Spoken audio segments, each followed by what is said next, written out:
Hello, everyone. I'm Candy Washington. And on today's episode, we are going to talk about the true purpose of meditation and how to do it.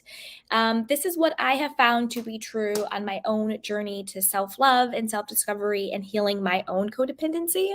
This is what really has helped me and has what really has saved me. But before we dive in, be sure to subscribe to this channel along with our podcast as well. And if you need additional support, be sure to check out our description box and our show notes for our courses on manifestation, self love, designing your dream life. Also, join our Patreon community for bonus and exclusive content. And also be sure to join our newsletter. It is free, and you also get a free self love guide. So, with that, let's dive right on in.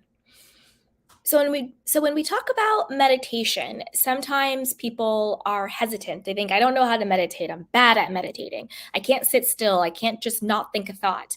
And they start to become hypercritical or judgmental of themselves. I can't sit still. I can't not think a thought. I can't hush my mind. But that's not really the purpose of meditation. The true purpose of meditation that I have found is to cultivate a loving and compassionate yet authoritative relationship to your thoughts. That's really the purpose of meditation. It's not becoming monk-like and sitting down and saying om and transcending. That's all great and that is beautiful and that's healing and we can get there. But the true most practical, useful meaning and purpose of meditation is to consciously decide what is your relationship to your thoughts. What I mean by this is your relationship to your thoughts that you identify with them, that every single thought you have, you think is the truth of who you are? So if you have critical thoughts about yourself, you're not good enough, you're not worthy, you're not lovable, you're a failure, blah, blah, blah, blah, blah, blah, blah, do you identify? And what I mean by identify is that's how you now believe who you are. You're enmeshed with your thoughts. Or do you have a healthy detachment from your thoughts and knowing that your thoughts are not the truth? Your thoughts are not who you are. Your thoughts are not your identity. Your thoughts are just your thoughts. And that your is the big I am. It's your higher self. You are the thinker of your thoughts. You are the creator of your thoughts. You are the authority of your thoughts. You are the observer of your thoughts. Your thoughts are not you. That's why we can change them. If you have the power to change something, that means you have the authority over it. So you are the authority of your thoughts. But when we say authority, we don't want it to be harsh and self-critical. Like, oh, I can't believe you just called yourself stupid again. You're so stupid for having these negative thoughts. It's like, especially from like the law of attraction community, they're like, oh, you better never have a negative thought. Now you're going to manifest horrible things in your life, which is totally not true. The only reason why that happens is because you've identified with the thought, AKA the continued thought, which is a belief now, that if you think something negatively, it will manifest for you. But if you realize you are actually the authority of your thoughts are not the authority of you, and then you cultivate a loving and self-compassionate relationship with yourself and your thoughts, then when you have a negative thought that comes up, you can say,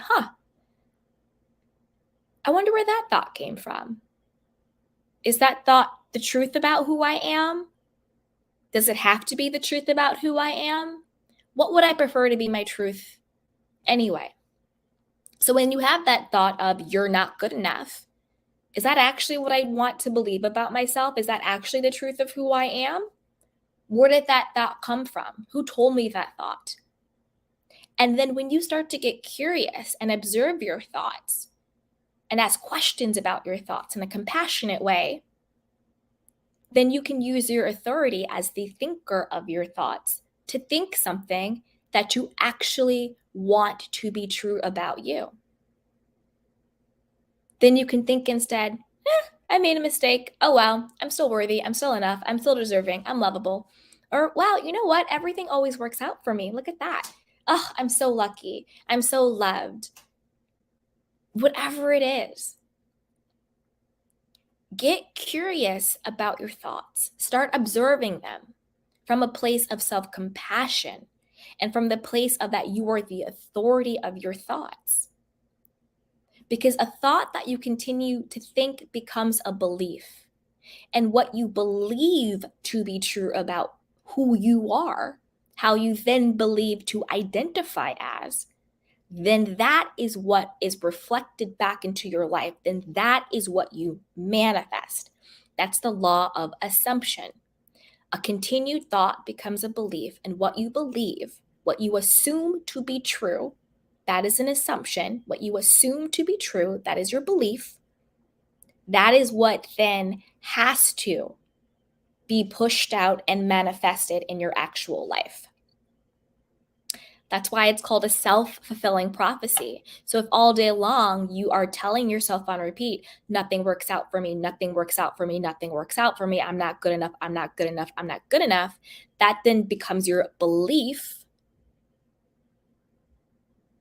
And then the world is going to show you experiences and examples that reflect back to you that thought.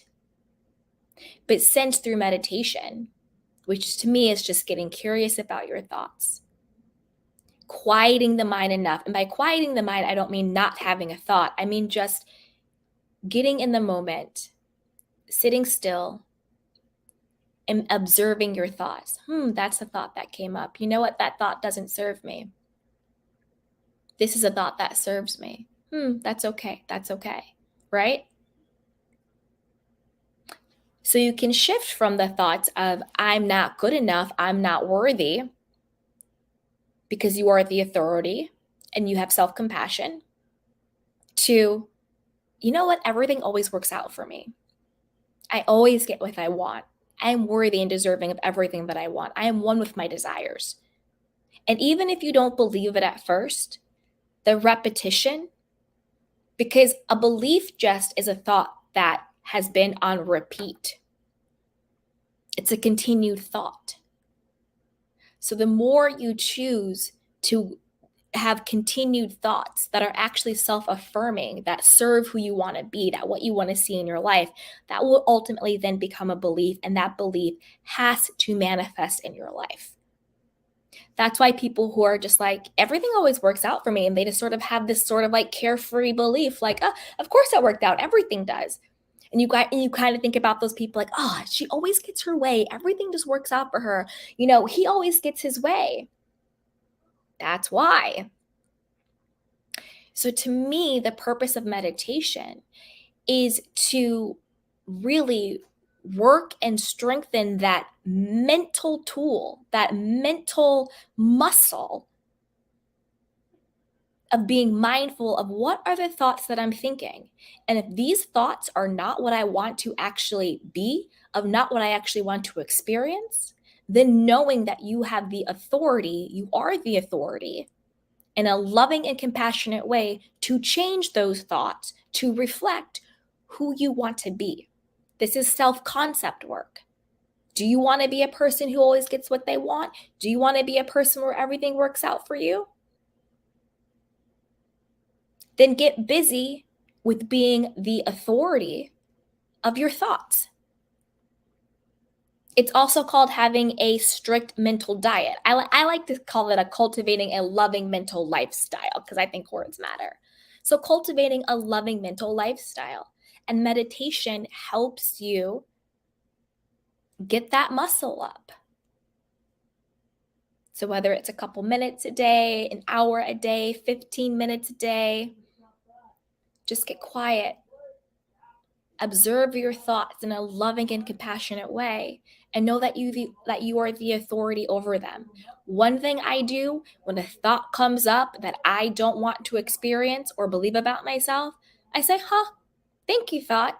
I now release you into the universe for good. You have no power here. I disempower it and I empower myself. So if you found this valuable, be sure to subscribe, like, rate, leave an honest review. Check out down our courses below, join our newsletter. And also be sure to join our Patreon community as well. So with that, I will see you guys next time. And thank you. Welcome to The Soft Life with me, Candy Washington, where we explore all things self-love, manifestations, and relationships with a cheeky dash of pop culture news. So be sure to subscribe, share, and join us on Patreon.